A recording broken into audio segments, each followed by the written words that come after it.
Senhoras e senhores, em um cenário de rápidas transformações tecnológicas, debater a transformação digital, a inteligência artificial e o futuro do fisco tornou-se uma necessidade estratégica. O avanço dessas ferramentas tem redefinido processos, ampliando a capacidade de análise de dados e também criado novas possibilidades para o serviço público, e especialmente as secretarias de Fazenda.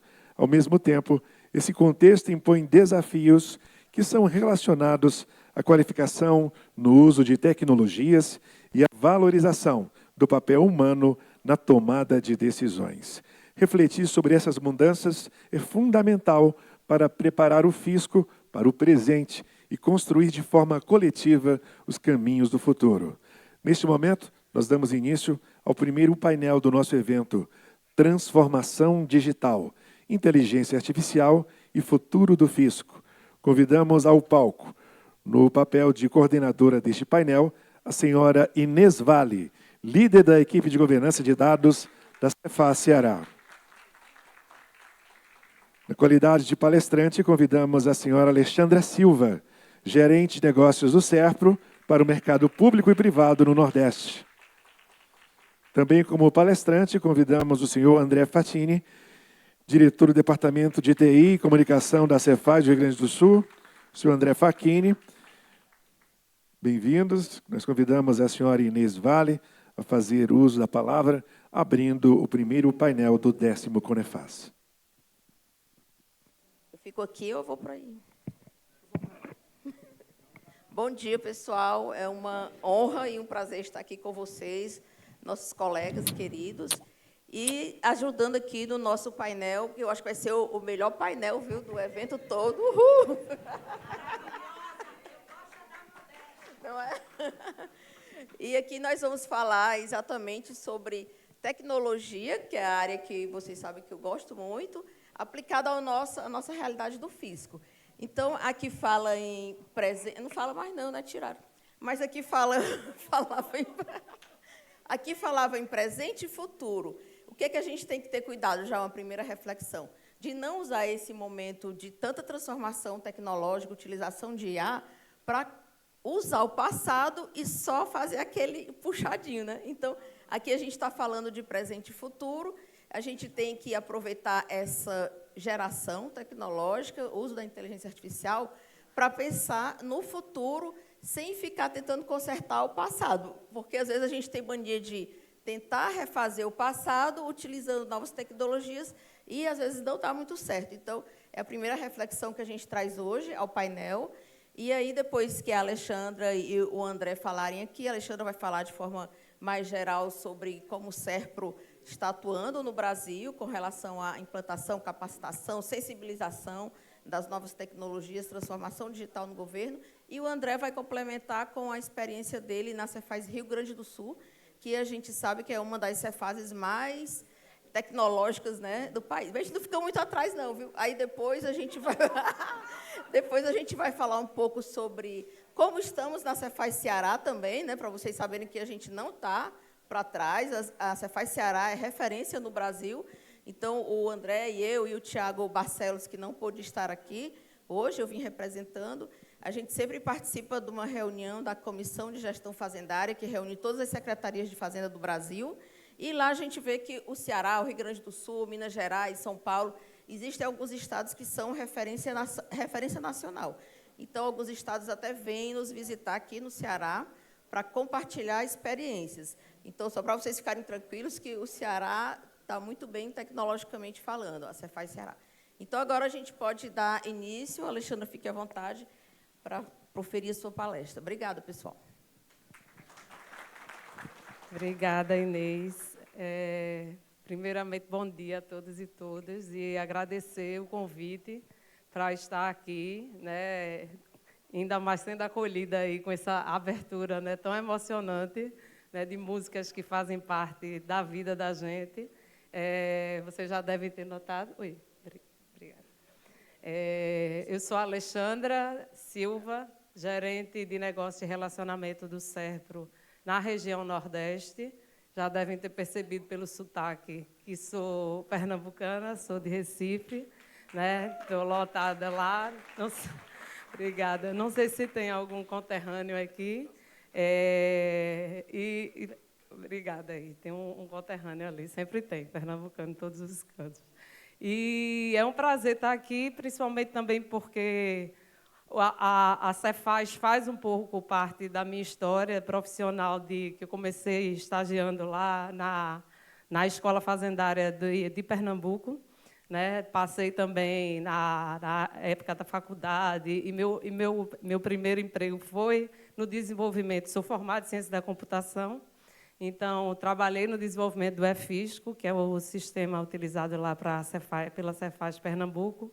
Então, é um público que eu tenho muito carinho, muito apreço. E depois vim para o SERPRO, né, que é a empresa que faz a sustentação, né, que foi criada para a Receita Federal, né, para prover tecnologia para a Receita Federal. E aí a gente vai falar um pouquinho hoje dessa transformação do digital para a transformação inteligente do serviço público, né? Passando muito pelo uso da IA em todas as esferas do serviço público. Eu trouxe aqui como destaque, né, algumas notícias que já trazem evidência de que a gente já vem utilizando, né, no serviço público a IA, e aí trouxe notícias aqui bem atuais aí da Cefaz, aqui do Estado de Ceará, utilizando inteligência artificial para detectar empresas noteiras. Tem também essa outra aqui, de lá do Rio Grande do Sul, que apresentou esse ano no South Summit esse projeto, CAGE, que é órgão da Cefaz Rio Grande do Sul, apresentou o projeto para uso de IA nos procedimentos de controle. A Receita Federal, que publicou recentemente a Política de Inteligência Artificial, com foco em responsabilidade, transparência e supervisão humana.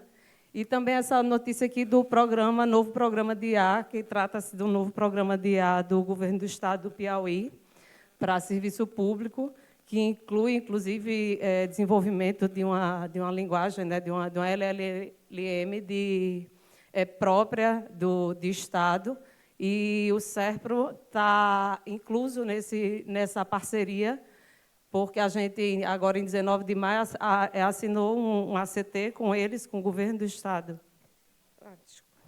Com o Governo do Estado do Piauí, para desenvolvimento dessas LLMs de Estado, né? Então, a gente percebe que isso já vem sendo utilizado. Lógico que a gente sabe da realidade de municípios, por exemplo, na esfera municipal, isso talvez ainda não seja uma realidade nos municípios menores, que são a maioria, né, dos municípios brasileiros. Nos municípios maiores, sim, a gente tem aqui iniciativas de tecnologia em cidades como Fortaleza, em Recife, mas a gente sabe que não é realidade. Mas, no âmbito federal, no âmbito estadual, a gente sabe que já é utilizado, mas que a questão hoje, então, não é mais se devemos ou não adotar a IA. Isso aí já ficou claro, já está utilizado, mas a questão toda é como fazê-lo de forma eficaz e responsável, né? A gente passou por uma jornada, né, de décadas do setor público, uma jornada de transformação digital, né, que começou lá de digitalização de documentos, processos, a integração com bancos de dados, com serviços, mas agora a gente precisa olhar para frente dessa forma, olhando como é que a IA quais são os próximos passos da gente utilizar a IA no serviço público.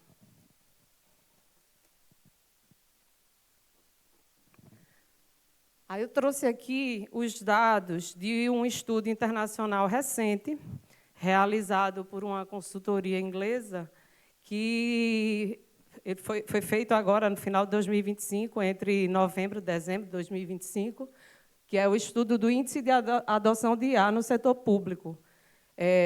Esse estudo foi feito com mais de 3.300 servidores públicos de 10 países. O Brasil está incluso entre um deles, e esse estudo avaliou o grau de maturidade na adoção de IA no serviço público, né?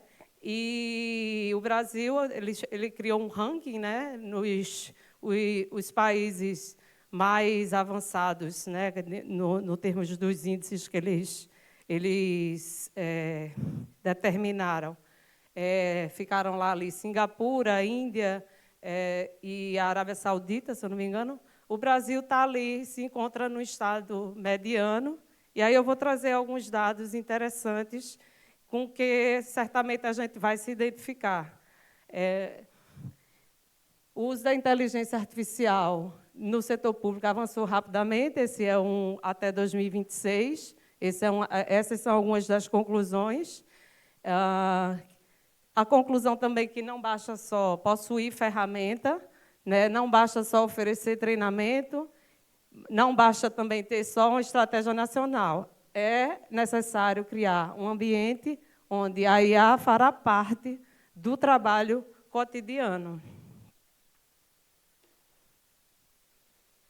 Então, o estudo ele definiu 5 indicadores, que são esses 5 aí: entusiasmo, treinamento, disponibilização de ferramentas, empoderamento e incorporação de processos, para fazer essa medição da utilização da IA. E aí algumas conclusões, assim, alguns highlights, que 74% dos servidores públicos, né, pesquisados, desses 10 países pesquisados, já utilizam o IA, com a maior parte da adoção ocorrendo no último ano, de 2025 para cá. E em países com diretrizes claras e apoio para o uso de IA, que são os que ficaram mais no topo do ranking, 91% dos funcionários públicos se sentem confiantes em usar a IA. A gente vai ver como isso é importante. E de todos, né, do total de funcionários públicos pesquisados, apenas 18% acreditam que os governos estão usando IA de forma eficaz atualmente.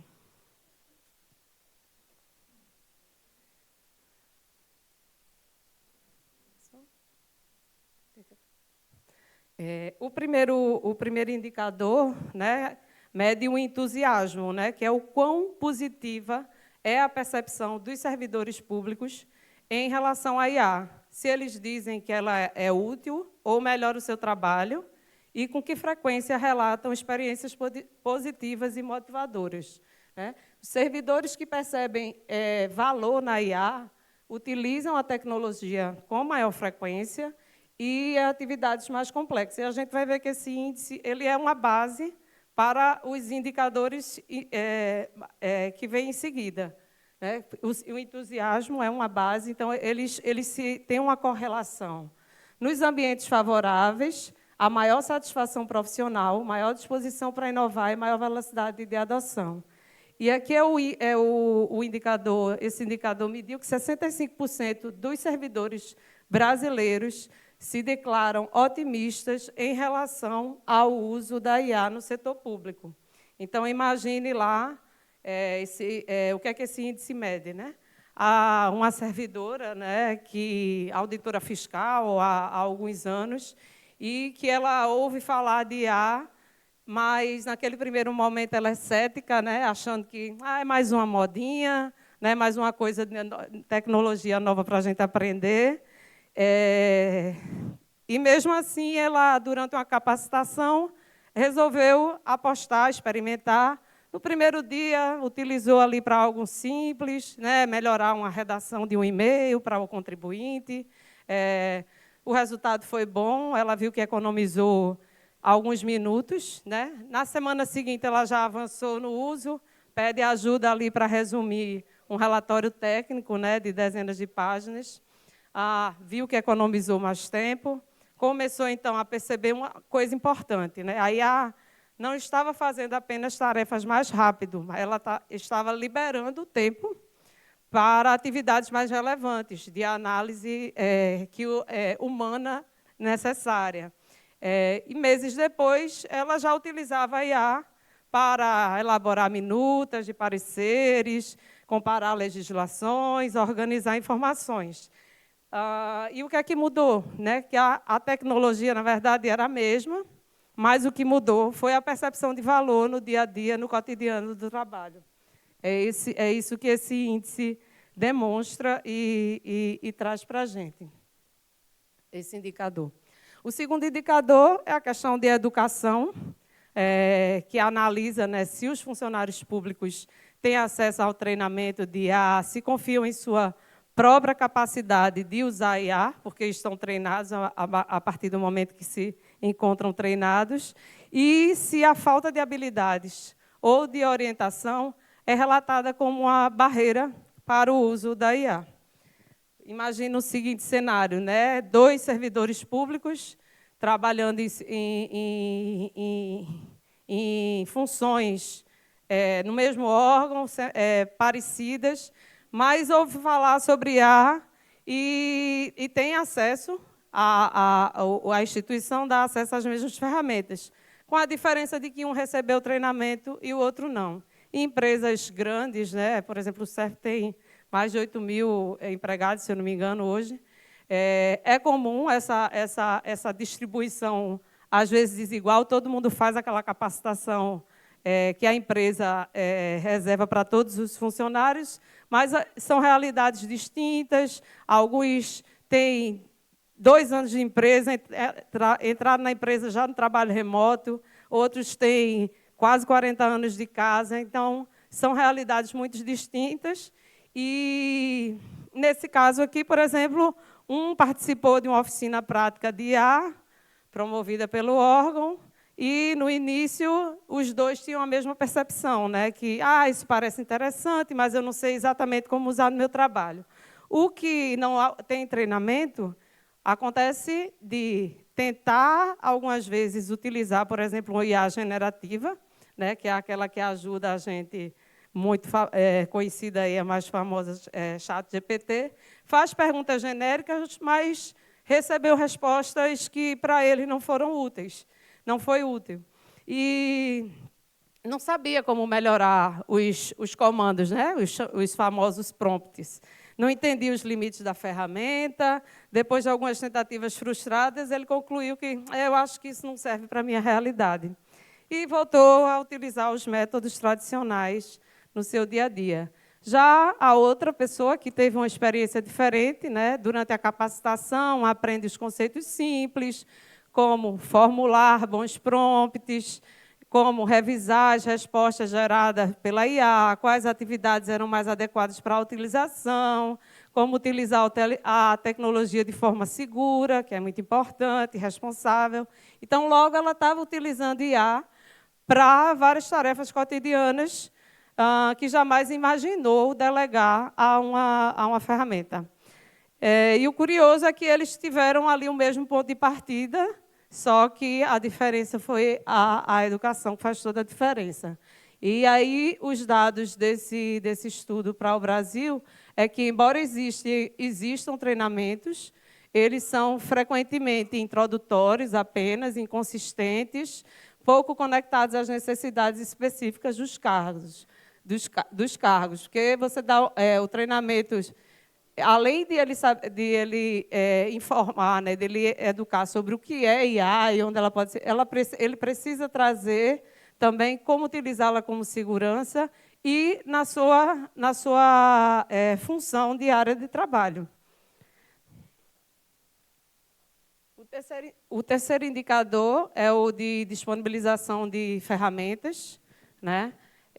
Que avaliou o acesso que os funcionários públicos têm a ferramentas de IA aprovadas, homologadas, suporte técnico e investimento organizacional. Porque, por exemplo, ele mede se os funcionários usam a ferramenta homologada pela empresa, pela instituição, em vez de sistemas pessoais alternativos. Quem aqui não usa no seu celular um ChatGPT para atividades diárias? Levanta a mão. Quem não usa, né? É mais fácil, né? Hoje em dia, todo mundo está usando.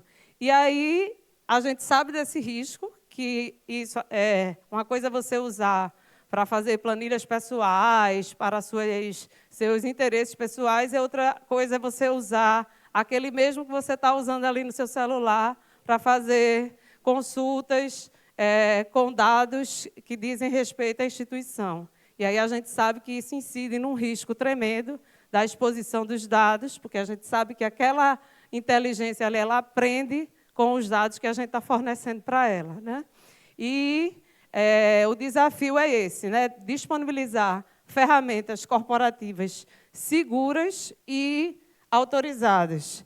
Imagine, então, um órgão público com centenas de servidores, né? Se a direção acreditar que a IA ainda era algo distante, e nenhuma ferramenta tinha sido disponibilizada, isso pode acontecer muito, por exemplo, em municípios, né, que não tem estrutura, às vezes, técnica de TI para prover essa preocupação, essa governança. E aí os servidores já o utilizam no dia a dia para facilitar as tarefas, mas assim, não é porque ninguém mandou, nem porque existia um programa institucional, é porque ele percebe o valor da entrega, da rapidez com que ele consegue desenvolver algumas tarefas. E aí é isso, né? Cada servidor pode usar uma ferramenta diferente, com regras diferentes, níveis de segurança diferentes, sem uma orientação institucional, sem treinamento, sem governança. Aí, no Brasil, mais de 20%, a pesquisa indicou, não possuem acesso a ferramentas de IA no trabalho e mais de 60% afirmam não receber suporte adequado. No Brasil, a pesquisa foi feita com cerca de 380 servidores públicos das 3 esferas, envolvendo as 3 esferas, federal, estadual e municipal. O outro índice medido é o empoderamento, que é avaliar a clareza das regras, a orientação da liderança e se os servidores públicos se sentem confiantes de que o uso da IA é permitido, apropriado e alinhado. Né? Porque, por exemplo, eu tenho esse perfil, por exemplo, na minha equipe, né? uma servidora, uma pessoa que trabalha há anos, é reconhecida pelo seu zelo, pelo cuidado e o compromisso com a conformidade. E aí, durante o evento, ela ouviu colegas comentando sobre como a IA estava ajudando a estruturar análises. E aí ficou interessada, mas pensou em experimentar, mas imediatamente se pergunta, né? Será que eu posso usar isso no meu trabalho? E aí, ninguém havia dito se era proibido, mas também não dizia se era permitido. E não existe orientação clara na instituição. Alguém com esse perfil vai preferir, não vou usar. Vou continuar fazendo meu trabalho da forma tradicional, porque eu não quero correr riscos, né? Então, tem aquele limite ali que precisa haver um equilíbrio, né? Que uma governança excessivamente restritiva reduz a inovação, porque ela poderia estar utilizando, sem nem saber, ela poderia estar utilizando e melhorando várias rotinas, né, de trabalho, mas governança também inexistente aumenta os riscos. Então, esse empoderamento vem do servidor saber qual é o limite que a empresa dá e dá ciência para ele. Mesmo com tecnologia disponível, muitos servidores não sabem o que é que pode fazer, quais dados podem utilizar e quais são os limites de uso. O Brasil, nesse índice, teve uma nota 46 de 100, e aí a conclusão é de que muitos servidores não possuem clareza sobre o que é permitido, como utilizar a IA adequadamente e quais são as responsabilidades envolvidas. E o último índice foi a incorporação aos processos, né? Que esse índice captura perspectivas de servidores públicos sobre o grau de integração de IA nos sistemas e processos do dia a dia. Isso inclui a integração com os sistemas já existentes, né, o suporte organizacional disponível. A IA está integrada já às tarefas do dia a dia do servidor. A verdadeira transformação aqui, né, da incorporação dos processos ocorre quando a IA deixa de ser só uma ferramenta isolada e passa a integrar esses processos institucionais. O índice lá do Brasil, nesse indicador, foi de 44 de 100. A utilização da IA ainda depende principalmente da iniciativa individual, foi isso que foi observado. Não tem ainda uma análise, os servidores públicos analisam que ainda não tem isso incorporado aos seus processos. E aqui eu trouxe algumas iniciativas, né, que hoje a gente já encontra em âmbito federal, das quais o SERPRO faz parte, né? Hoje a gente tem a rede de governança, integridade, riscos e controles internos, que é um fórum mensal que se encontra mensalmente sob a coordenação do MGI e da CGU, com o objetivo de promover debates, compartilhar boas práticas e capacitar os servidores públicos. O último encontro, acho que ocorreu 2 semanas atrás, teve lá os cases de 3 órgãos que apresentaram, e ele atualmente é composto por cerca de 100 instituições da administração pública federal direta e indireta.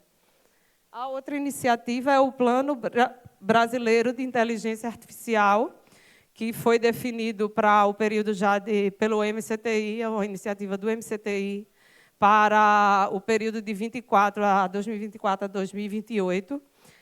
E um dos objetivos é desenvolver modelos avançados de linguagem em português, né, que são a linguagem que está por trás daquela famosa ferramenta de IA que a gente usa. Né? Por trás dela, ele está ali aprendendo com vários dados que estão em bases do mundo todo. A ideia aqui é desenvolver modelos avançados com linguagem em português e com dados nacionais que estejam em território nacional, e aí o SERPRO contribui bastante para isso com suas, hoje, nuvem de governo, né, onde a proposta é que boa parte dos dados estejam em território nacional e que essa linguagem vai abarcar a diversidade cultural, social nossa, né, e linguística também, para fortalecer a soberania em IA do país.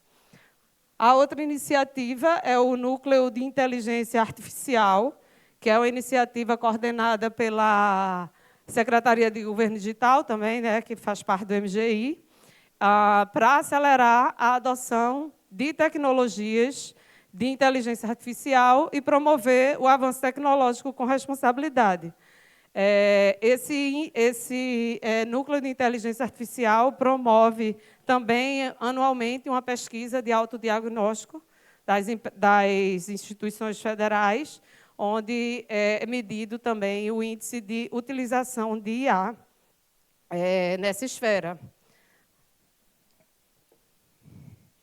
E daí a gente conclui, né, alguns insights que vieram da pesquisa e também do dia a dia nosso, de conhecimento, por termos essas iniciativas, né, do governo federal.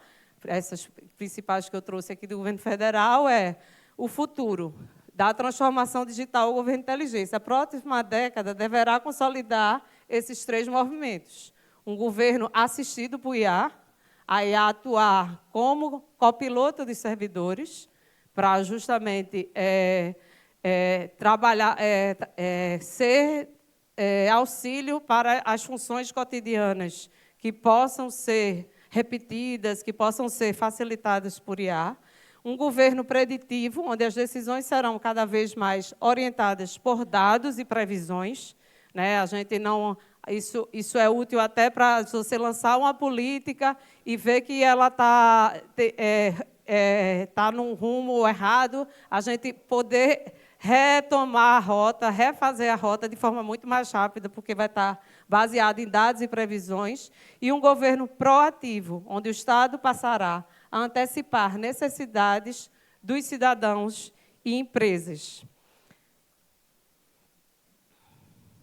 Então, a transformação vai levar o governo do digital para a capacidade de aprender, prever e decidir melhor.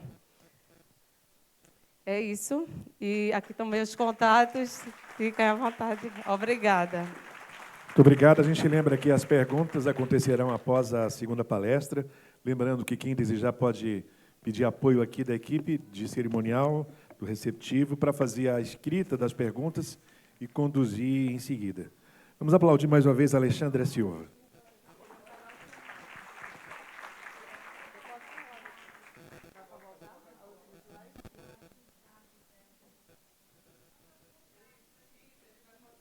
Ele vai mostrar novamente os contatos. Ele vai colocar aqui novamente os contatos. Eu fico, como falei, sediada em Recife. Sou a responsável pela área de negócio do SERPRO de todo o Nordeste.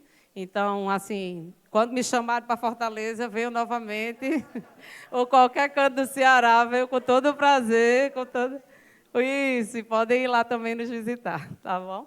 A gente tem uma iniciativa lá que o SERPRO apoia, que é o Gov in Play, que é um evento que ocorre em paralelo, não sei se vocês já conhecem, o Hack in Play, que é um evento de inovação no Porto Digital. E o Gov in Play é uma ótima oportunidade de compartilhamento de experiências do serviço público. Ele é feito executado principalmente pela ATI, que é a empresa de TI do Estado, e a Empreo, que é a empresa de TI da Prefeitura, e o SERPRO também apoia essa iniciativa. Então, quando tiverem essas experiências para levar, é uma ótima oportunidade também de vocês estarem lá em Recife. Obrigada, gente. Convidamos o senhor André Facchini, diretor do Departamento de Tecnologia, Informação e Comunicação da Secretaria da Fazenda do Rio Grande do Sul. Exerceu o cargo de março de 2024 a março de 2026, a coordenação de TI da Comissão de Gestão Fazendária COGEF, que é um colegiado instituído no âmbito do Conselho Nacional de Política Fazendária, o CONFAS. Bom dia para todo mundo. Primeiro, agradecer a Inês pelo convite, agradecer ao Sintaf pela oportunidade.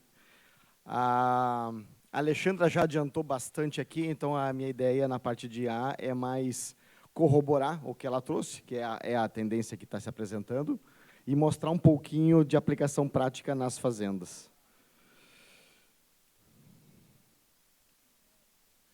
Então, presente e futuro da parte de inovação, o presente já é data-driven, ele já é orientado a dados. Isso aí as fazendas já têm feito e é assim.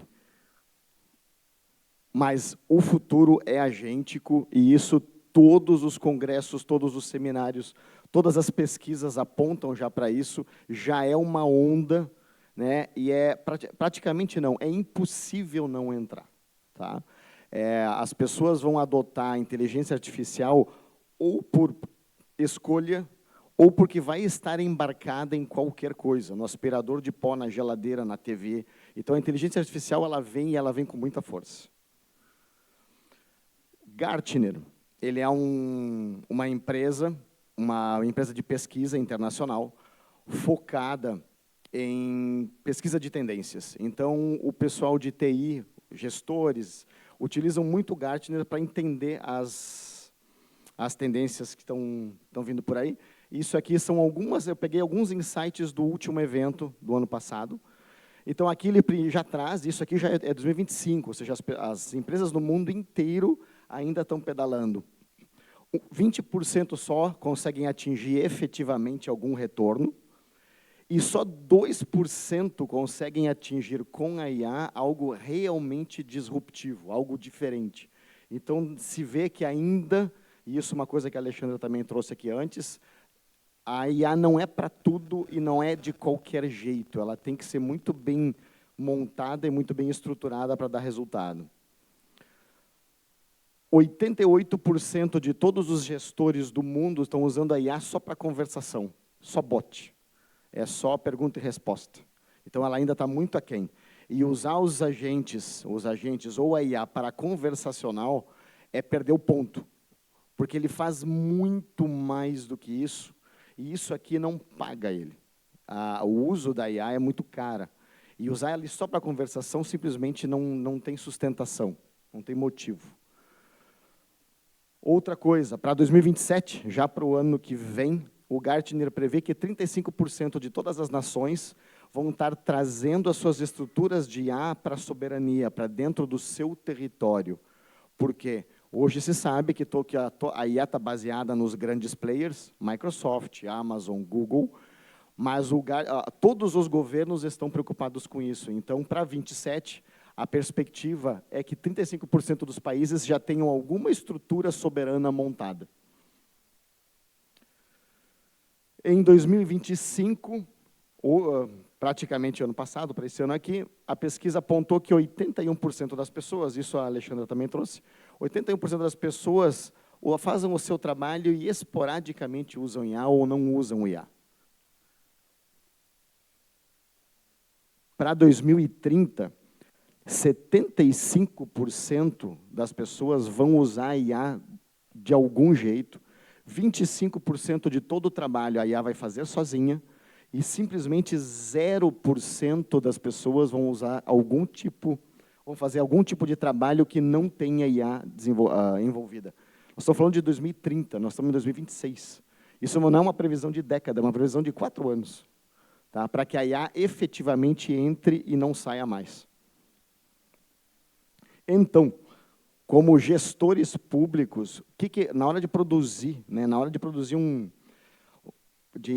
pensar um projeto que leve IA, 3 perguntas têm que ser feitas para o projetista, para o gestor, de forma a não jogar dinheiro fora, literalmente. Primeiro, o que eu nunca mais não vou saber? Exemplo, hoje eu não posso mais dizer que eu não sei COBOL. Basta botar um código COBOL dentro de uma IA e a IA resolve para mim. Então, assim, o que eu não vou mais não saber? O que é fácil de colocar para dentro da inteligência artificial e ela resolve? Eu não tenho mais o problema de mão de obra de alguns conhecimentos técnicos. Segunda pergunta, o que as pessoas simplesmente não vão mais pagar para fazer? Tem coisa que as pessoas simplesmente não querem mais pagar para fazer. Então, isso tem que estar na ponta de quem vai desenvolver algum trabalho com IA, pensando no que as pessoas não querem mais pagar. E terceiro, coisas que as pessoas simplesmente não vão mais fazer. Né? Resumo de reunião.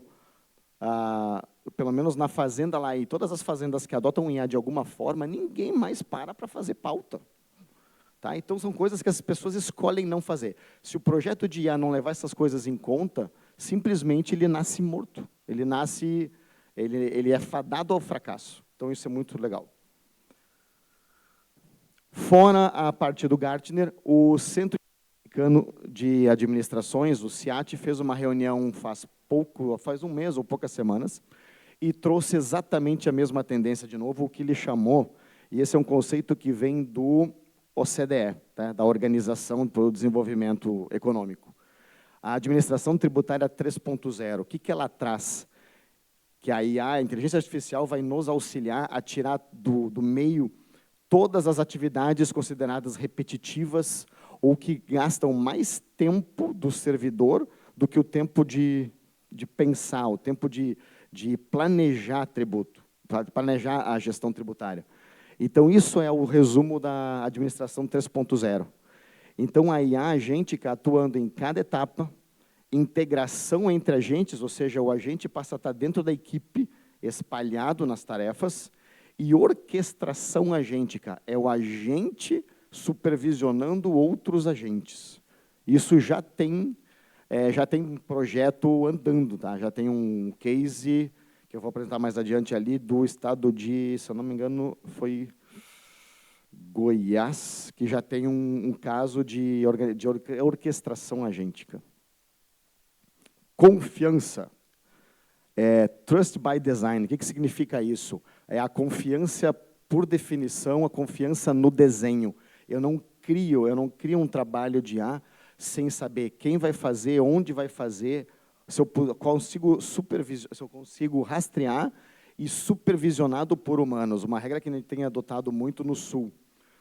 E é a sugestão de todas as empresas que trabalham com isso, é que hoje ainda a inteligência artificial ela não decide, tem que ter um humano próximo ao final para olhar o que ela respondeu e ele decide. Né? O que o judiciário está fazendo? O judiciário está economizando muito tempo em revisões de processo, mas o juiz assina, a IA não solta o parecer. né? E isso a gente tem feito alguns trabalhos assim na fazenda lá também. E o combate à Shadow IA, ou IA das sombras, né? Que é aquela IA que a Alexandra também trouxe antes, que é a não autorizada ou não corporativa. Isso é um perigo imenso. Nós pegamos lá no Firewall, né, na parte de defesa da fazenda, eu pedi para pesquisar quantos modelos de IA estavam sendo utilizados fora do corporativo. Nós temos um contrato com a Microsoft, a nossa IA é o Copilot. Mas quantas pessoas estavam acessando pela rede outros modelos? Apareceram 89. Então, tu imagina o cara colocar um autodifração para revisar numa IA pública. Aí, daqui a pouco, alguém está pesquisando sobre autos de fração, aparece lá em casa, opa, o GPT sabe até que o cara vai ser multado. Então, olha onde é que a gente pode chegar. Tá? Então, é muito cuidado com isso. E o dado passa a ser, se já não era, passa a ser ativo estratégico. Sem dados confiáveis, não tem inteligência. Não adianta alimentar a IA com dado que não foi tratado. A IA, e eu comparo muito com a... Eu tenho 2 filhas, uma adolescente lá de 16 anos, ela é igual a uma IA. Ou a IA é igual a ela. Então, assim, se ela não for muito bem treinada e não tiver guardrails, não tiver limites, ela vai pegar, porque o modelo de linguagem ele é diferente do modelo analítico. O modelo analítico ele é matemático. 1 mais 1 é 2, ponto. O modelo de linguagem ele age por estatística. Então, portanto, é que cada vez que eu fizer a mesma pergunta para um GPT, para um Copilot, ele vai responder de uma forma diferente. Então, ele não pode decidir legalmente, porque ele pode tomar uma decisão que é diferente da anterior. Então, se eu não tiver o dado muito bem, o treino da IA muito bem feito, ela vai decidir errado, ela vai defender o que ela considera certo. É um adolescente. Tá?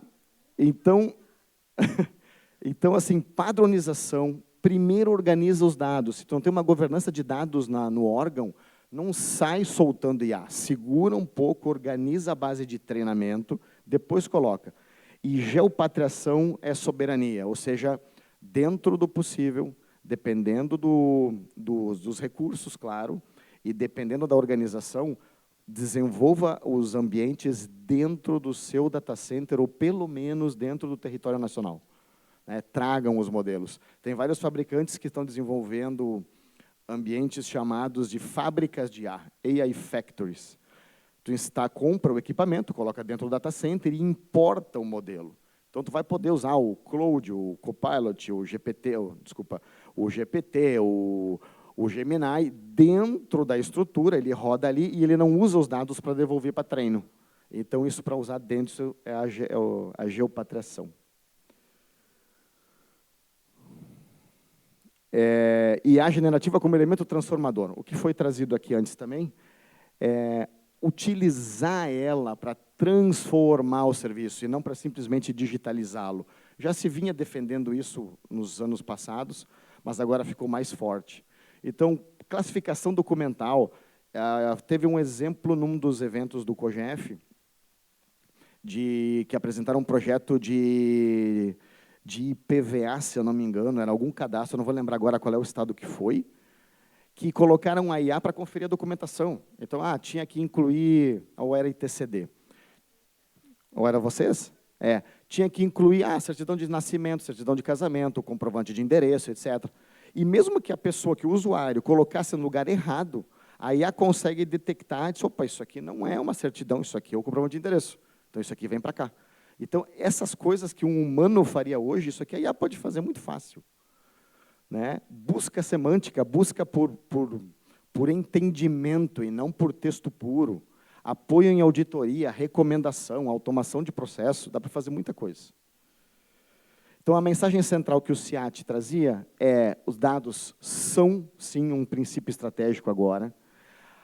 A IA deve ampliar a capacidade humana e não substituí-la. Então, assim, as pessoas que usarem a IA para se substituir serão substituídas. Tá? Então, eu li ontem, foi muito engraçado, uma universidade americana detectou um aumento de 40% na taxa de reprovação de alunos de engenharia da computação. Por quê? Porque a tarefa de casa o cara estava colocando no GPT. Então, o GPT, o Claude, gerava o código da aplicação, ele devolvia a tarefa. No momento que ele foi fazer a prova e tem que escrever o código, ele não sabia programar. Então, assim, não deixe, isso é uma escolha nossa, não se deixem substituir pela IA, mas usem ela para melhorar o trabalho. Né? Isso é muito diferente. E a gente pode, e as pessoas que souberem usar em benefício próprio, usar para crescer, elas vão ser diferentes das outras. Governança e confiança são tão importantes quanto tecnologia. Não faça IA, não faça um projeto sem saber o que está acontecendo. Implementação começa pequena. Isso é uma lição que já veio da parte de nuvem. Quando se foi para a nuvem, na época, os custos aumentaram, ninguém sabia fazer direito, e depois teve que trazer de volta para o data center. Então, IA começa pequeno, porque ela é cara. E o futuro da administração é, sim, analítico, IA e processamento em tempo real. Não escapa mais. Então, né, só fechando aqui a parte de IA, frentes de utilização mais comuns. Tá? Documentação é o que ela mais faz hoje. Então, classificação de documento, resumo, sugestão de pareceres ou de relatórios, editais, compras. A gente está querendo fazer no Sul lá agora, treinar ela com todo tipo de termo de referência que eu puder encontrar e começar a pedir para ela, eu quero comprar uma solução de armazenamento, um storage novo, que ela vai lá e pelo menos construa 80% do TR. Né? E isso para um edital qualquer, contratação, uma obra, desde que ela seja bem treinada, ela pode economizar muito tempo. Desenvolvimento, então, isso aqui está sensacional. Os analistas já têm modelos de IA e agentes que eu descrevo o meu problema, ele cria o código, ele cria a documentação, inclusive, se ele tiver acesso, ele coloca em produção. Ele vai lá no servidor, monta o ambiente, monta os volumes. Então, a parte de desenvolvimento e migração de legado. Tenho certeza, a Ceará talvez não tenha esse problema, né, de migrar o legado, né, Natural, COBOL, Mainframe, etc. Né, até pouco tempo atrás, tinham empresas especializadas em fazer tradução de linguagem natural, ou COBOL, e cobravam rios de dinheiro para isso e acertavam 60%, 70%. A IA está traduzindo o mainframe com 95% de acerto. Então, é questão de detalhe. Segurança da informação nem se fala. Essa aqui, os hackers começaram na frente. Né? Então, assim, os nossos blue teams, ou seja, nossos times de defesa, têm que ter ferramenta de IA para se defender, porque onde tinha um humano tentando explorar vulnerabilidades nos sistemas, hoje tem uma IA. E se ela não consegue um caminho, ela vai para o outro, se ela não consegue esse aqui, ela explora um novo, ela cria. Né? O tempo médio de invasão reduziu, a última vez que eu li, 85%. Então, uma invasão que normalmente um ser humano demorava 1 hora para fazer, ou 1 dia para fazer, faz em 15 minutos. Né? Então, isso está muito, muito, muito forte. Análise e correção de vulnerabilidade automática, já tem soluções que fazem isso. Para quem usa o ambiente Microsoft, no nosso caso lá, tem o Defender Copilot, ele fica lendo as vulnerabilidades e sugerindo correção, depende do nível de acesso que der, ele vai lá e corrige. Então, ele atualiza o sistema, então é bem mais fácil. E resposta automatizada a incidentes. Se ele detectar uma invasão, a IA ou o agente de IA pode ir lá e fechar a porta, derrubar um serviço automaticamente. Perigoso, sempre com o humano junto, o human in the middle, ou seja, o humano, antes de sair derrubando um serviço, ele dá uma olhada. Tem um caso que ficou famoso há um tempo atrás, que acho que não foi o Claude, eu não vou lembrar o modelo agora, que para resolver um problema, ele foi tentando, é o adolescente de novo, ele foi tentando girar, etc., ele não conseguia resolver o problema, ele foi lá e apagou o programa. Resolvido. Parou de dar erro, eu apaguei. E ele foi lá e ele apagou o código e, por pouco, ele não apagou o backup. Então, ele resolveu o problema. Né? Não dá mais, parou os alarmes. Tá? Então, esse é o tipo de coisa que tem que cuidar. Integração com a internet das coisas, vai ser fantástico isso aqui. O robozinho, aquele robozinho aspirador dentro de casa, a cafeteira, a geladeira, tudo vai ter IA embarcada, né? Os navegadores, os GPS já estão com IA embarcada. Então, isso aqui, a televisão vai estar com IA embarcada. Então, isso aqui é sensacional, né? Eu imagino que dá para fazer com controle de fronteira, para quem faz controle interestadual, o que dá para fazer aqui. E o atendimento conversacional eu deixei por último, porque é o padrão. Tá? Alguns exemplos. Esse aqui é um exemplo de Goiás. Tá? Então, foi justamente tradução de legado. Então, eles chamaram aqui, acabou a arqueologia. Ele colocou um ambiente cheio de agentes de IA, o pessoal lá, e gerou, eles leem o legado, sugere a correção, e o ser humano, a equipe de TI, só vai lá e valida. Então, ficou muito legal. Isso aqui foi apresentado em... Acho que foi o de Maceió, eu não lembro, mas foi um deles. Tá? Santa Catarina, eu não trouxe um caso específico, mas esse aqui é a parafernália tecnológica que eles já colocaram, e colocaram um ambiente de IA inteiro aqui, para tratar de detecção de fraude, soluções analíticas, etc. Então, Santa Catarina está bem forte. Este aqui é... Opa. Volta. Aqui. Este aqui é do Amazonas. Tá? Está usando agentes de IA para classificar LGPD. Então, para detectar dentro dos documentos se tem vazamento de dados pessoais ou algo do tipo. E esse é o exemplo de agentes que eu até hoje vi o mais completo. Né? Eles completaram 7 agentes de IA, e tem um agente em cima desses que organiza. Ele pega... o Redmine é um ambiente para quem usa muito o desenvolvimento de aplicações, é o ambiente onde entra a demanda. Então, tem um agente de IA que lê a demanda, tem um segundo e traduz a demanda. Aí, o segundo agente de IA, ele olha a tradução e verifica se é aplicável ou não, se é solucionável ou não. O terceiro agente de IA pega o resultado do segundo e começa a escrever código. O quarto... com base melhor, o analista descreve o projeto de requisitos. Aí o arquiteto, isso é robô, tá? Isso aqui é agente. O arquiteto lê os requisitos e monta toda a infraestrutura e todo o diagrama da aplicação. O desenvolvedor desenvolve. O revisor revisa, ele faz toda a parte de auditoria de código de segurança. E a última parte aqui, fecha o projeto. O que acontece? Entra aqui um analista, verifica tudo, se está tudo direitinho, aperta o botão, põe em produção. Então, ele tirou o legado que eles tinham no Amazonas de forma absurda, né? E novas demandas, quando aquele robô de triagem derruba, ele só olha ali, se derrubou, ok, beleza, então cancela o projeto. Então, isso aqui, ó, quanto de economia para quem tem contrato de desenvolvimento terceirizado, quanta economia se fez aqui? A Mariá é um ambiente todo de IA montado pela Fazenda de Pernambuco, pela equipe lá da Daniele. Ela foi apresentada também no último COGEF. A Mariá, na verdade, é um conjunto imenso. Ela fez aquela tema de casa de trazer todas as soluções de IA para dentro da fazenda e fechar a porta para fora.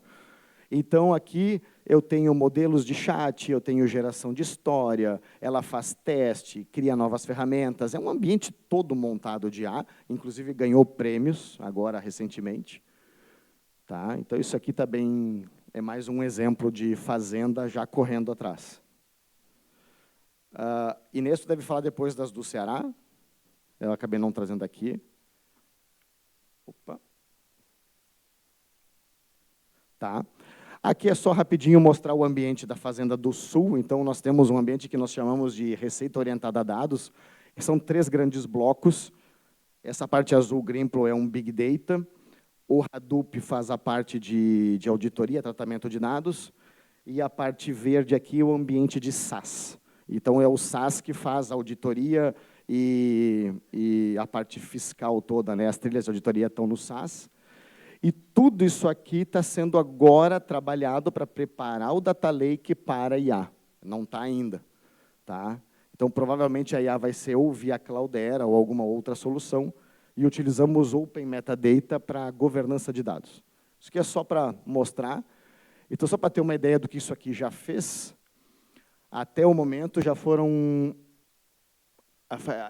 muito concentrado os trabalhos em análise de vínculo, 87 milhões de entidades, né, empresa, pessoa física, etc., e mais de 450 milhões de vínculos entre eles analisados. Isso aqui, para a malha fiscal, é fantástico. Ou seja, né, fechando aqui lá no sul, avaliação, correção de código, GitHub, Copilot. Então, acionando o Copilot dentro do GitHub, fica fácil de revisar códigos. A parte do Copilot é a transcrição, resumo de reunião, que o pessoal está usando. Pesquisa documental também. SonarQube é uma solução simples também de análise de segurança. E Copilot Chat, para quem tem licença 365, ele está liberado para todo mundo usar. Então, isso é o que a gente soltou lá para o pessoal. E mais as 89 modelos que eles usam que a gente não permitiu. Né? Então, muito forte aqui, ó, num dos slides que a Alexandra montou antes, a parte de empoderamento, política de IA. Nós estamos, assim, brigando bastante lá para conseguir fazer a política nascer. E é muito importante. Ela vai dar os limites de uso que pode ou não pode ser feito. Então, assim, acelerem, se já não tiver no Ceará, acelerem uma adoção de uma política forte e que a equipe diretiva aprove. Né? E aí a generativa não é para tudo. Detectamos vários casos que uma automação simples, um RPA, um clique aqui, vai para lá, um workflow, resolve, não tem por que pagar token de IA para fazer isso. Né? E priorizar um ambiente privado. Rapidinho aqui, só para mostrar a estrutura lá da fazenda. A nossa TI é totalmente diferente do que a grande maioria das outras secretarias, porque enquanto o departamento de TI ele cuida da parte de infraestrutura, suporte e a parte de dados e analytics, cada área finalística tem a sua TI. Então, os devs estão lá. Então, o que acontece? Aqui, nós criamos a política de desenvolvimento. Eu dou os limites que eles podem atuar e o data center onde a aplicação vai. Lá, as fábricas de software, as equipes de desenvolvimento, a Procergs, né, como o Prod, ela está toda lá. Então, eles funcionam com base no que a gente organiza. E aqui a estrutura só do departamento, então, ele não tem uma estrutura muito grande, já que o dev não está aqui dentro. Né? Tem uma parte aqui que nós estamos reorganizando para planejamento. A parte azul aqui são as divisões, então, suporte, inteligência e infraestrutura. E a parte embaixo são tudo terceiros. A Fazenda do Sul ela usa muito contrato terceirizado. Então, SOC, infraestrutura, especialistas Microsoft, outsourcing de impressão, suporte de TI, é tudo terceirizado, porque os concursos vêm aos pouquinhos, eu não conseguiria entregar sem gente. 3 minutos. E agora? A gente vai indo mais um pouquinho. Tá? Então, vamos passar rapidinho aqui. Alguém já ouviu falar? Eu já não sei mais se fala mais em IA ou reforma tributária. Tá? Mas vamos lá. A ideia aqui é trazer rapidinho, tecnologicamente, onde é que está pegando? Né? O que se está fazendo? Isso aqui é uma coisa que nasceu já do pré-comitê gestor e o comitê gestor está mantendo. Tá? O grupo de coordenação operacional ele tem 10 grupos abaixo dele, cada grupo trabalhando em um assunto. Arrecadação, cobrança, cadastro, etc. Então, o foco da infraestrutura está aqui. Então, é onde eu participo também das reuniões. O 2.6 é toda a parte de arquitetural e tudo que vai acontecer com a reforma em termos de arquitetura de TI. Está neste grupo. Então, só para começar, vamos pensar assim, agora eu vou pegar para a TI, o legislador escreveu aquela lei, a lei maravilhosa, as portarias, etc., né? E ele entregou para a TI, agora faz. Tá? Então, o que a TI olhou? Para começar, eu tenho que integrar todo mundo. São 5.500 entes entre União, Estados, municípios. Todo mundo vai ter que estar dentro do mesmo sistema. Todos os sistemas têm que estar integrados. A legislação agora é única. Então, tudo tem que estar integrado, sincronizado e tem que operar uns com os outros. Eu vou ter uma convivência com dois regimes. Eu tenho ICMS e ISS ao mesmo tempo que eu terei CBS e IBS. Então, eu não posso deixar de fazer as operações que eu fazia para fazer as novas. O documento fiscal tem que ter os 4 tributos, e assim vai. A apuração da reforma passa a ser assistida. A ideia é que eu deixe cada vez menos a responsabilidade na mão do contribuinte e puxe mais para o sistema. Então, o sistema ele vai ter que pegar com base na nota fiscal, ele vai ter que creditar, fazer a vinculação do crédito com o pagamento do débito. Então, a empresa não se credita se o cara do nível anterior da cadeia não recolheu, né, ele não pode usar o crédito, e tudo isso tem que ser feito de forma eletrônica pelo sistema. A distribuição parte da apuração. Eu só vou distribuir para os entes o saldo. E, então, cada contribuinte, cada nota, praticamente, tem um conta corrente. O crédito e débito é por CNPJ. Trocou tudo aqui.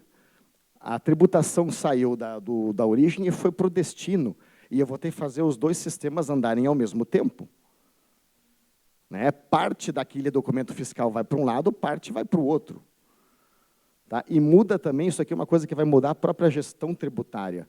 A empresa hoje escolhe onde ela vai ficar pelo benefício fiscal, que agora vai acabar. Mas, em compensação, como é que ela vai escolher? Se o tributo está no destino, o Estado, o ente, vai arrecadar mais se a sua população adquirir. Então, eu preciso que a empresa gere emprego para ter salários que comprem.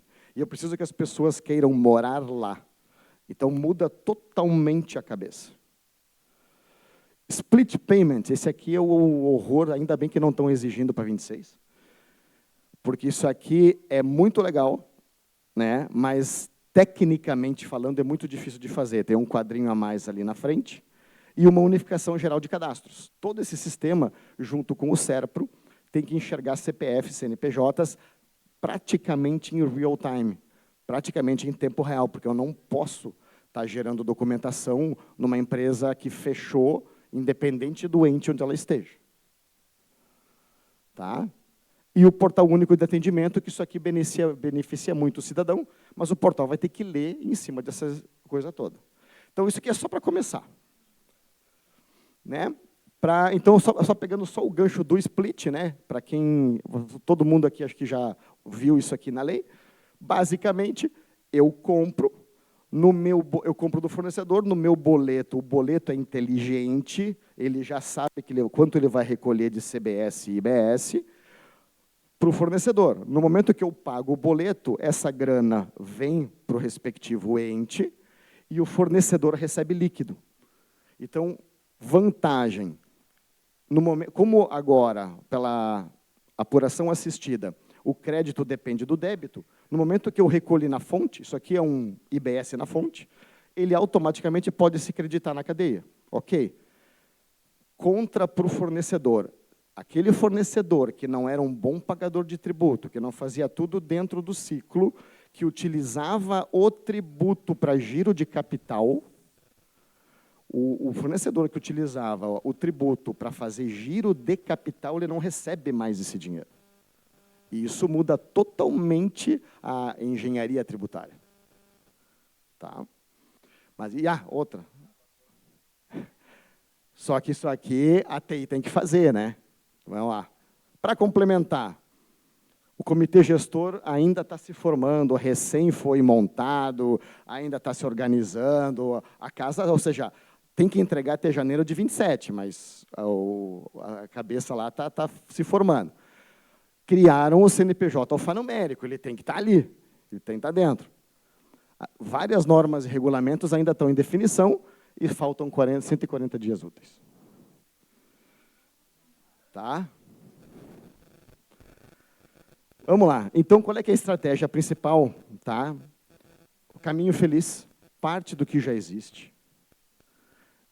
O indispensável primeiro, e por isso que a pessoal de TI está se organizando muito para fazer rigorosamente só o que precisa até o mês seguinte. Começar simples, pela nota fiscal eletrônica e a nota fiscal de serviço, tanto aí a parte da Procergs quanto o SERPRO, e depois vem a parte do consumidor, aumentar gradualmente. Arquitetura é mais fácil, o SERPRO conseguiu, está fazendo a parte de nuvem soberana, ele conseguiu adiantar um pouquinho mais, mas é mais fácil e mais rápido nesse momento ficar na nuvem pública híbrida e, em seguida, vir para dentro do data center, porque simplesmente eu não consigo comprar o equipamento, não entrega. Né? Então, é mais fácil para não deixar. Tem um mínimo de segurança de monitoria e telemetria. Monitoria é se o sistema está funcionando, telemetria é quanto ele está funcionando. Se ele está degradando, eu tenho que enxergar. Então, isso aqui tem que ter um mínimo adequação ao CNPJ Alpha. Ambiente Cefaz virtual. O Ceará é um dos signatários, só para recuperar, tá? Esse acordo de cooperação técnica foi assinado em 2020, ele é atualizado todo ano. Basicamente, o que ele diz é que para os signatários, a Cefaz Rio Grande do Sul ela põe à disposição o ambiente autorizador de documento fiscal, que é o chamado Cefaz virtual. Então, todos os signatários têm à sua disposição a autorização de todos esses documentos por dentro do ambiente da Cefaz Rio Grande do Sul e da Procergs. Então, isso existe. Só para ter uma ideia, então, hoje estamos autorizando 17 unidades da federação na nota fiscal eletrônica, consumidor 19, bilhete de passagem 22, conhecimento 26, a elétrica 22, manifesto 27, aí tem a nota fiscal de água, a nota fiscal de comunicação e tem mais algumas. O que isso significa hoje?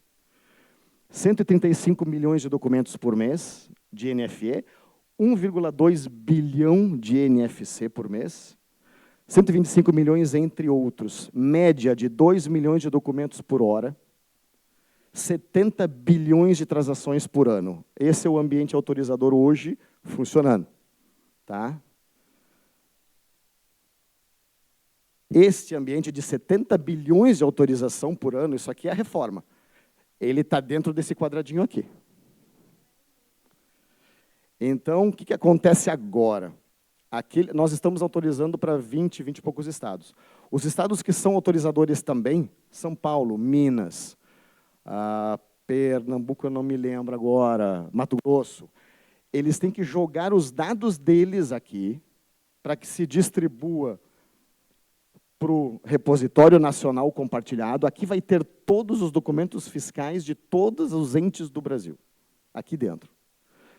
Este cara vai moer isso tudo, vai passar para o ambiente de apuração e distribuição, que hoje cada estado, cada ente faz o seu. Então, aqui, isso aqui vai mastigar isso tudo. Aqui ele vai fazer o conta corrente, para saber toda aquela cadeia, né, do tributo, se ele tem crédito, se não tem, se está devendo, onde é que está. Toda a parte aqui de apuração e distribuição. Aqui ele vai para distribuir, que mais aqui? Cálculo de distribuição para cá. Entra no ambiente de apuração, de arrecadação. A arrecadação vai depender de quanto aquele lado lá deve, né? Chega no ambiente aqui de consulta. E tudo isso em tempo real. A parte de consulta tem que estar sincronizada com o SERPRO, porque o CBS é a linha de cima, isso aqui é só IBS. Né? Toda a parte de apuração, base de cálculo é a mesma. O IBS e o CBS compartilham a base de cálculo. Então, no momento que eu fecho o documento aqui, esse lado aqui tem que estar igual, e vice-versa. Tá? Então, sincronizado em tempo real. E o cadastro de CPF e CNPJ tem que estar sincronizado em tempo real. Tá?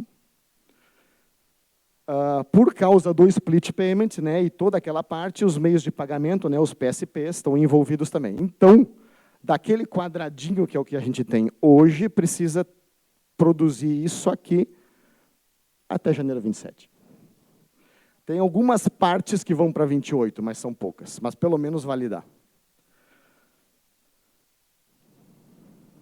Ou seja, daqueles 2 milhões de documentos por dia, serão 90 bilhões de notas por ano, mínimo, pode aumentar.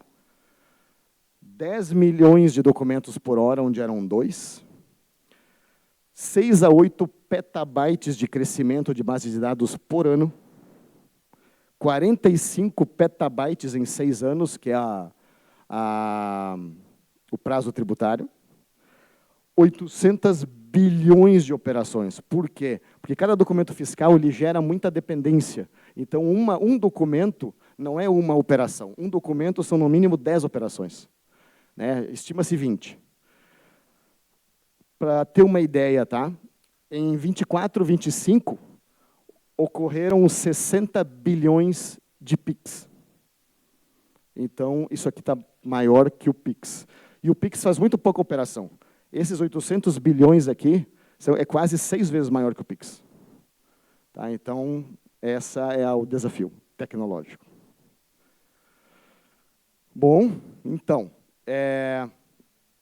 com base naquele desafio ali, teve o comitê gestor fez uma chamada, né, de estados que se candidatavam a desenvolver.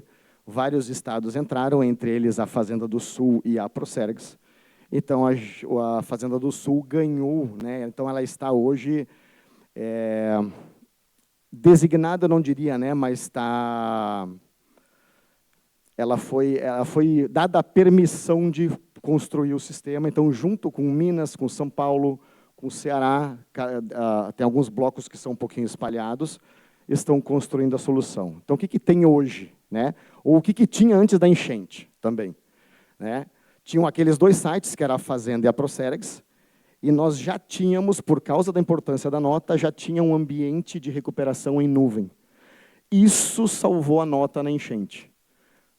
Porque com 2 dias, 3 dias antes, a gente começou a copiar os dados dos bancos e sincronizar para cá. Quando a água bateu na Procergs, virou a chave. Então, isso aqui subiu petas de informação, não voltou mais. Tá? Hoje está lá. Então, hoje, na verdade, o site primário está aqui e é onde vai nascer, pelo menos está nascendo a reforma. Para tornar a coisa mais resiliente, então, só para entender um pouquinho, né, a enchente encheu de água toda essa parte aqui assim. Tá? Então, pegou o data center da Procergs, está aqui, e a fazenda está aqui. Então, nós já estamos com o edital na rua, vai mover o data center para cá, então isso aqui já vai garantir. E os 2 aí formam um triângulo, né? A nuvem está processando e os 2 sites vão estar fazendo uma parte de DR. Na verdade, isso é o primeiro passo. Por causa da soberania, isso aqui tende a crescer e ter data centers espalhados pelo Brasil ainda. Principais desafios, né? Soberania.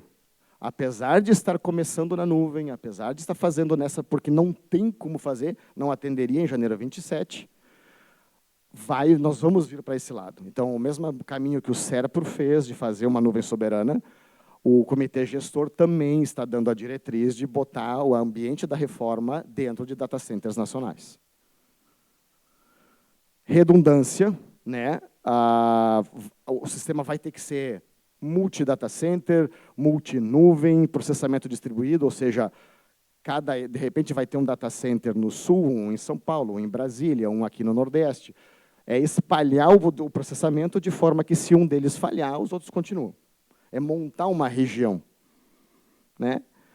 E ter, além de tudo, backup, recuperação de desastre. Alguma coisa sempre pode acontecer, porque uma coisa é tragédia geográfica, outra coisa é uma invasão, um problema cibernético. Então, eu tenho que ter a proteção, backup e segurança também. E não podia deixar, eu não posso pressupor que um município pequeno, lá do interiorzão, vai ter um ambiente analítico para fazer auditoria de nota fiscal.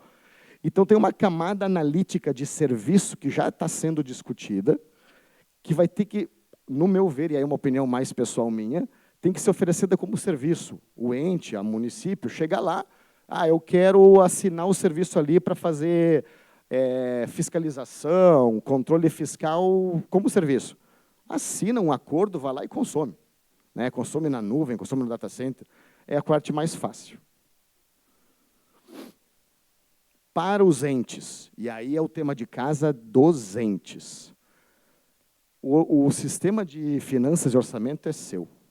Então, eu estou cuidando do meu ERP, cada estado, cada município tem o seu sistema de finanças. Ele pode estar usando o SIAC, SIAF, e aí o governo federal está trabalhando, mas, assim, a parte de orçamento e finanças, ela tem que passar a tratar IBS, CBS, os dois ao mesmo tempo, CNPJ alfanumérico. Isso é tema de casa dos entes. Toda a parte de auditoria, controle e fiscalização está vindo para essa nova realidade, destino versus origem. Isso tudo tem que ser modificado dentro dos sistemas. O Rio Grande do Sul está se apoiando bastante aqui. Tá? Eu diria assim, nós estamos juntando migalhas, né, de recursos para fábricas de software, etc., para conseguir fazer essa parte. E dependendo bastante do Profisco também. Toda a parte de solução de modelos, predição, etc., tudo muda. E isso também cada ente tem que se preocupar, principalmente os estados. E aqui, só fechando também, só para relembrar, né? Estamos em 2026, essas alíquotas aqui elas não são recolhidas, elas são só calculadas. Com isso aqui, nós estamos tendo uma base já de tamanho do que efetivamente vai acontecer, porque isso aqui já dá uma amostra para as empresas, com as empresas piloto. 2027, o CBS já entra com mais força, então eu preciso ter apuração, distribuição funcionando, senão isso aqui não opera. Tá? E o IBS ainda vai estar com a alíquota pequena. 2028 continua pequena ainda, então isso aqui, 27 e 28 são mais para a consolidação do modelo.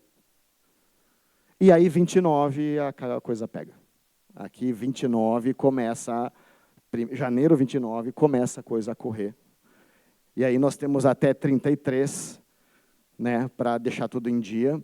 Eu imagino que se esse projeto ficar muito bom até aqui, aí essa questão aqui da migração, ela é mais um ajuste financeiro dos entes do que tecnológico.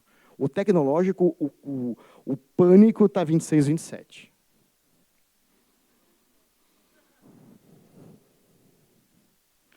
Tá? Para quem quer acompanhar, existem 2 portais de pé hoje. O portal de serviços do Comitê Gestor já está no ar, e ele tira muita dúvida, ele coloca muita informação. E tem a página do próprio Comitê Gestor, com muita notícia, inclusive uma, né, foi solta essa semana lá pelo Sul, que estava entrando em piloto a apuração. Então, as empresas que estão trabalhando no piloto e os entes que estão auxiliando iam poder começar a usar o ambiente piloto de apuração. Então, nós estamos em junho, o piloto já entrando agora é um bom sinal. Era isso.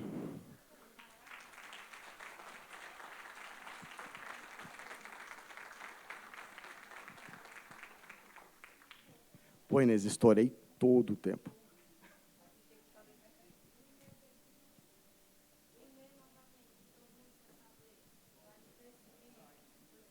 Convido a senhora Inês Vale para conduzir os debates, mais uma vez lembrando que as perguntas devem ser dirigidas por escritos.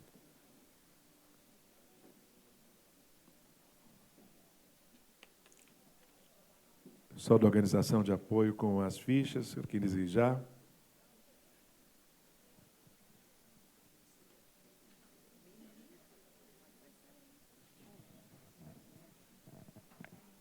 Alô, alô. Pessoal, estamos lascados. Obrigada. Ai, meu Deus. Excelentes apresentações, né? Foram muito boas, muito enriquecedoras aqui, esse painel Brasil que a gente teve, né? Uma salva de palmas que eles vieram de Recife e de Porto Alegre para cá, ficar com a gente.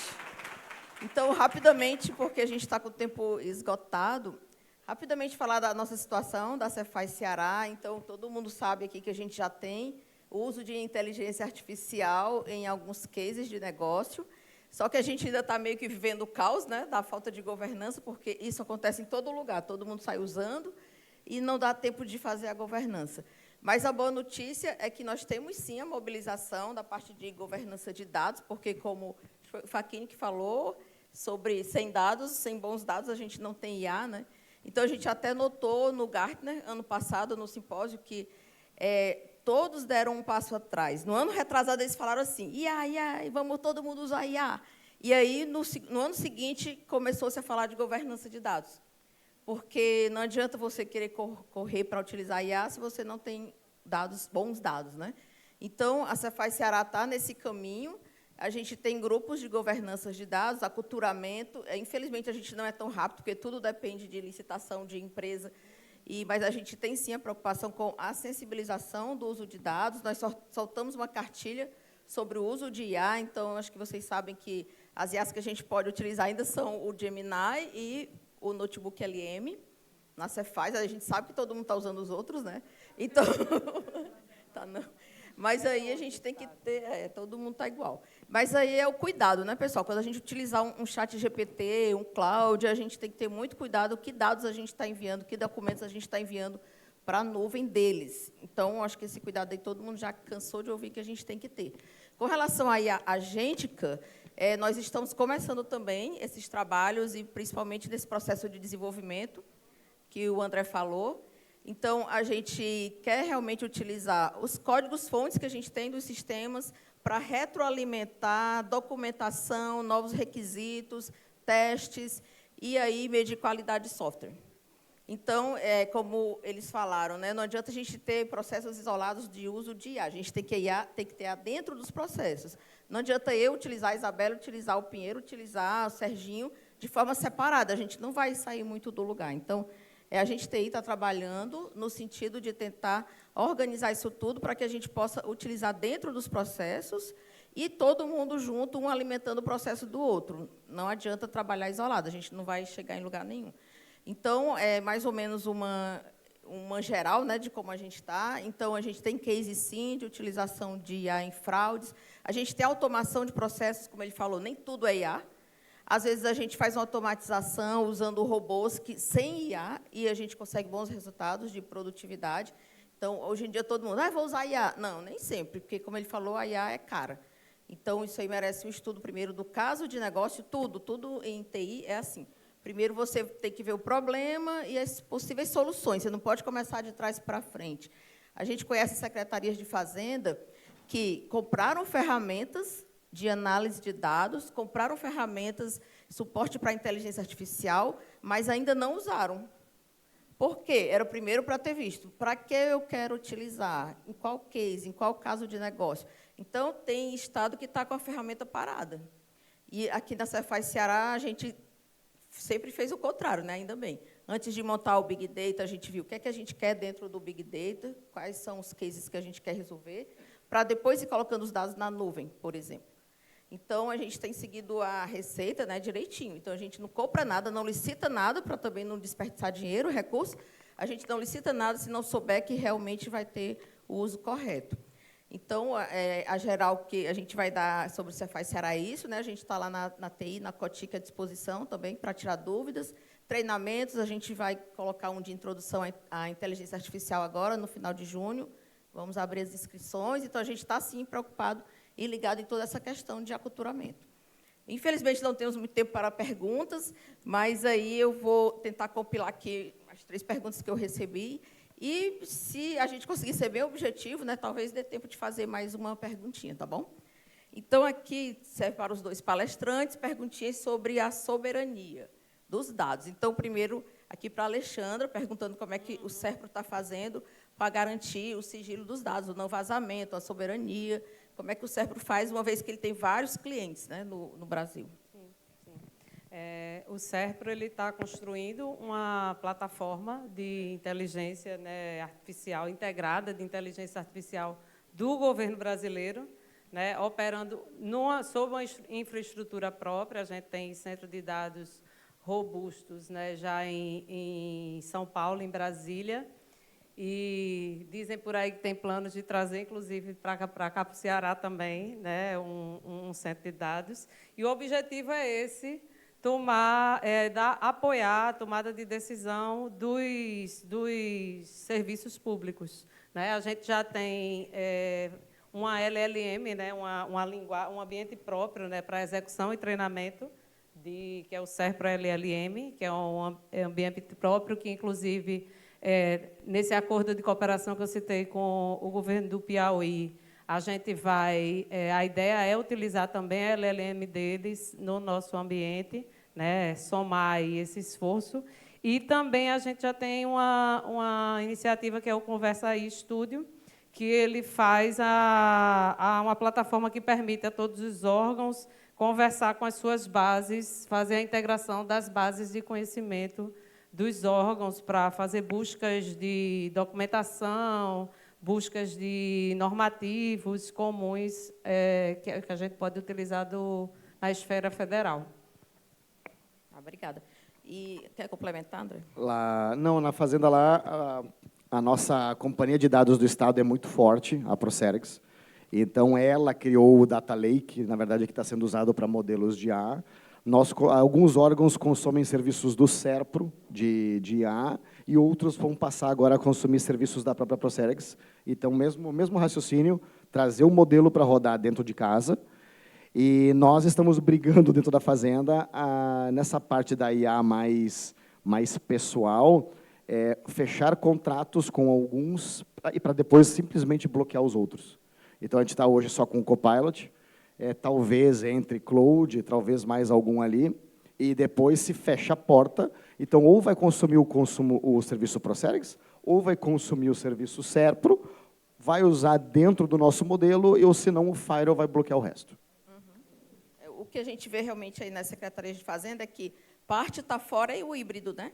Parte está na nuvem pública e parte está interno. Ou, quando a gente contrata um serviço, por exemplo, o ChatGPT ou outro, a gente tem a prerrogativa de isolar o nosso ambiente. Então, se você faz pagar o ChatGPT, a gente fica numa área reservada da nuvem deles que não existe vazamento. Então, isso sim, nós, como signatário do 365, tudo que eu fizer no Copilot não sai da Fazenda. Exatamente, mesmo que não esteja no nosso data center. É um acordo que existe, né? E uma perguntinha rápida para o André, mais sobre a estrutura dos auditores fiscais, como eles estão recebendo treinamento, mão na massa, se é só capacitação, como é que está isso no dia a dia dos auditores lá do Rio Grande do Sul, o uso da IA? Do uso da IA. Pelo contrato da Microsoft, nós temos acesso a um e-learning gratuito. Então, eu estou conseguindo montar workshops, os especialistas da Microsoft dão alguma aula, né? Então, isso a gente tem conseguido fazer. Buscar escolas da região para fazer treinamento de montagem de agentes e de... montagem de agentes, engenharia de prompt, então isso aí tem bastante. Tem muita coisa, tá? A rede está tendo muito curso, se você pegar em YouTube, está muito fácil do usuário aprender. A ENAP também tem. Então, nós estamos mais nessa linha e tem alguns programas de pós-graduação, e aí isso depende muito do Profisco, né, que tem algumas linhas já que estavam com inteligência artificial. Mas é muito workshop baseado nos contratos que a gente tem. Tá bom. Obrigada. Mais alguma pergunta? Tem?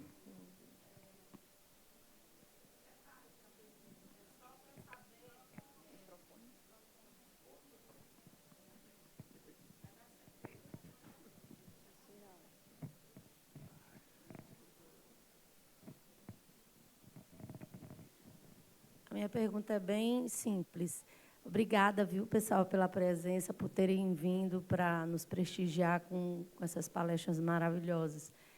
Eu tenho muita preocupação com a IA em relação ao nosso trabalho, no sentido de que até que ponto a gente pode usar a IA dentro dessa questão dos dados, né?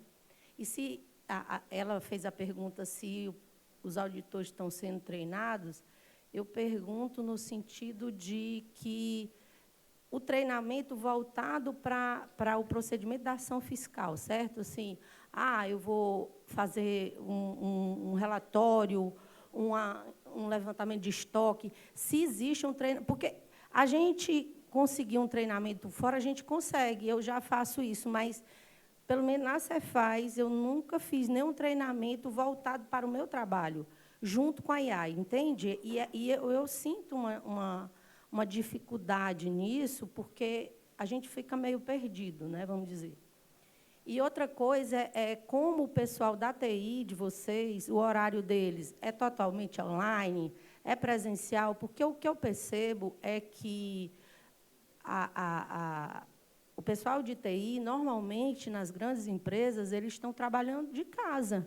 E aí a gente tem uma certa dificuldade de trabalho online, porque suscita que a gente não trabalha porque trabalha em casa. Aí eu só queria que você me dissesse se isso é verdade, né? Porque nessa era de IA e dessa revolução toda, ficar cobrando trabalho presencial, para mim, é um retrocesso, sabe? Não só no TI, mas de uma maneira geral. Aí, se vocês, né, pudessem me responder em relação a isso, eu agradeceria. Obrigada, gente.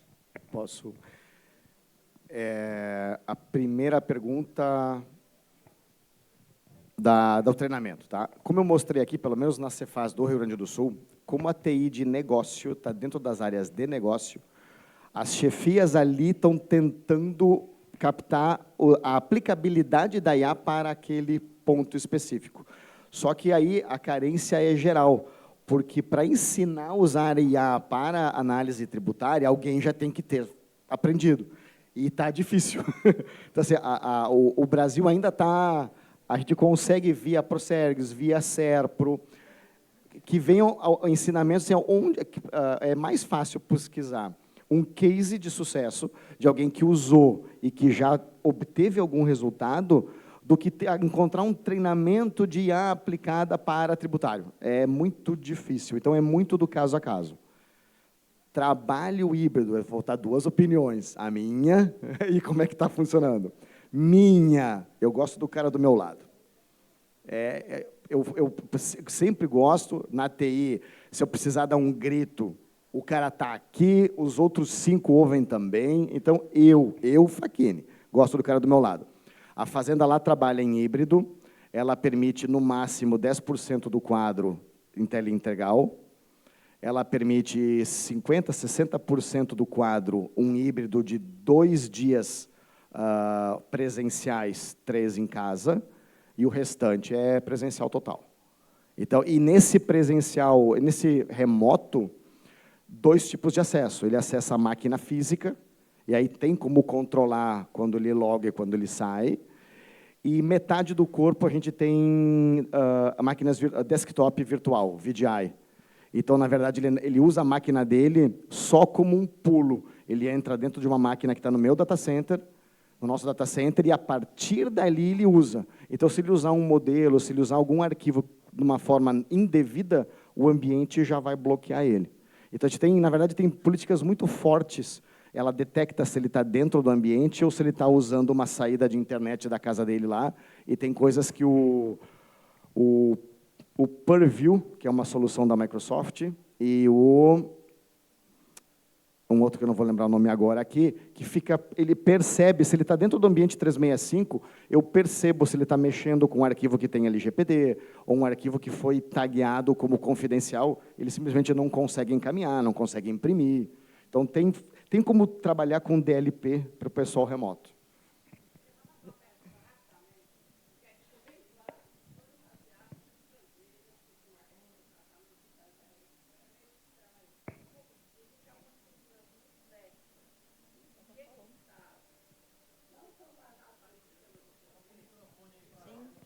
Mas essa pergunta ela é semelhante à primeira que foi feita.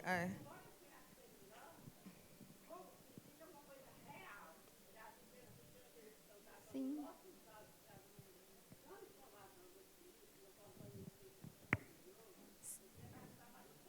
Sim, o Serpro hoje trabalha já com a nuvem soberana, que é uma nuvem, no caso, privada, apesar do nome privada, é porque esse entendimento de nuvem privada, é porque é uma nuvem nossa, soberana, onde os dados, no caso de clientes como Receita Federal, eles são todos transacionados em ambiente nacional.